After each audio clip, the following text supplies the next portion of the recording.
Bonjour, chers bien-aimés, que le Seigneur vous bénisse. Nous rendons toute la gloire à notre Seigneur Jésus-Christ qui nous a fait encore grâce aujourd'hui.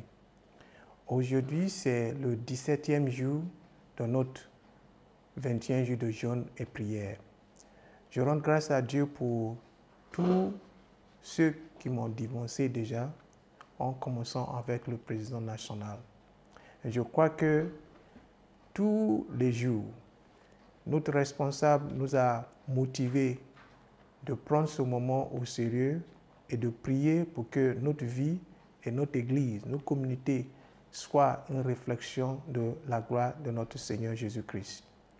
Notre texte de base pour aujourd'hui, c'est Éphésiens chapitre 1, du verset 16 au verset 18, que je vous demande de lire chez vous. Mais il s'agit de la prière d'apôtre Paul, qui demande à Dieu de faire grâce à tous ceux qui ont accepté Jésus-Christ déjà, de le connaître davantage. Le thème qui nous réunit aujourd'hui, c'est la priorité de connaître et d'aimer Jésus.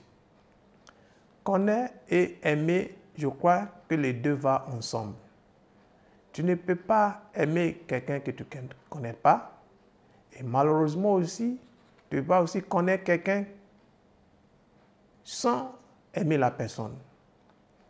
Je crois que c'est la raison pour laquelle Dieu, dans son amour, le premier commandement qu'il nous a donné, c'est de aimer Dieu de tout notre cœur. Aimer Dieu de toute notre force.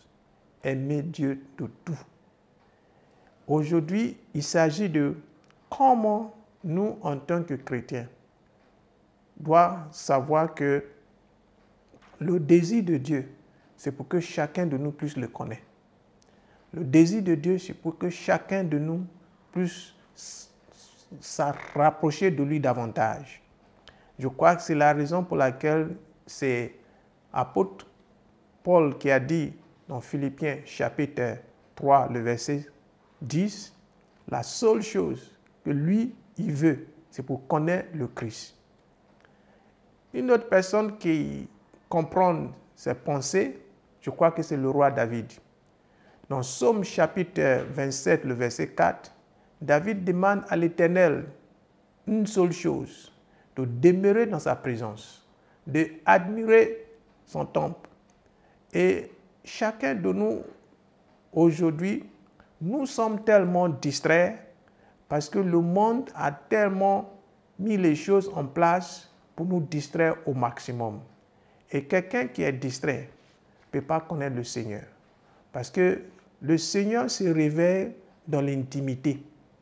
Le Seigneur tu ne peux pas connaître le Seigneur si tu es éloigné de lui.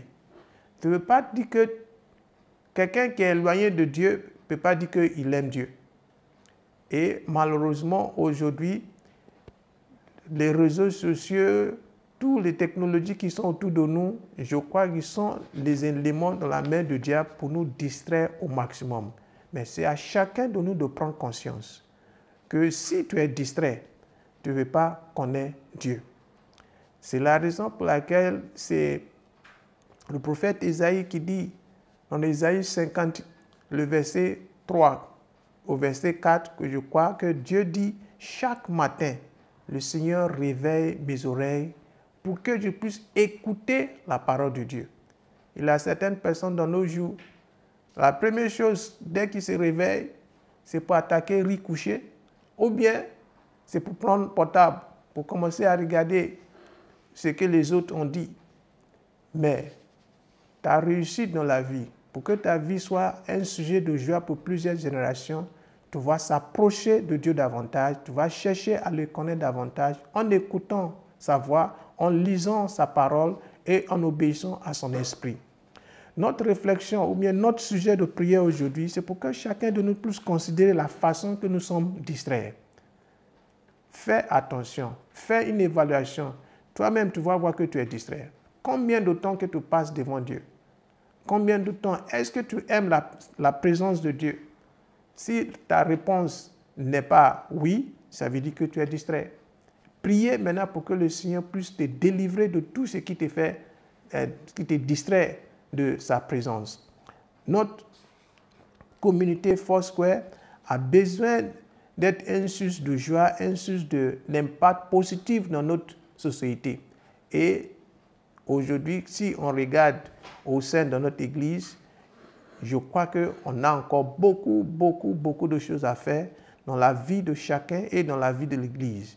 Et je crois que si on enlève ce qui nous distrait, on cherche à connaître Dieu davantage, on démontre notre amour à Jésus-Christ, Jésus-Christ aussi va descendre dans notre affaire. Et finalement, je crois aussi, l'Église va chercher à dépendre totalement à la conduite de l'Esprit Saint.